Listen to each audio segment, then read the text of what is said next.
نړۍ د تاریخه پلوه یو د مهمو سیندونو سیند چې افرات ریور نومیږي هغه اوس په وچېدو دی او په دې سیند کې چې را پیدا کیږي خلک یې حیران کړي.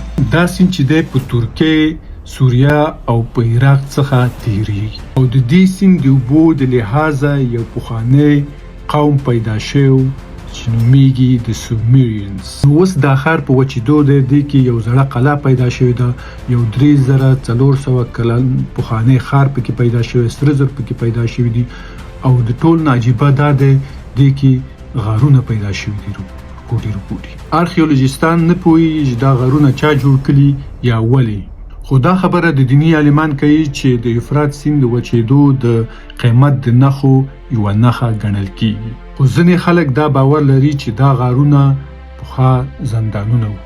نو اوس ستاسو په نظر قیمت ته به څومره وخت پاتې او چې موږ ته پکار دی چې وي.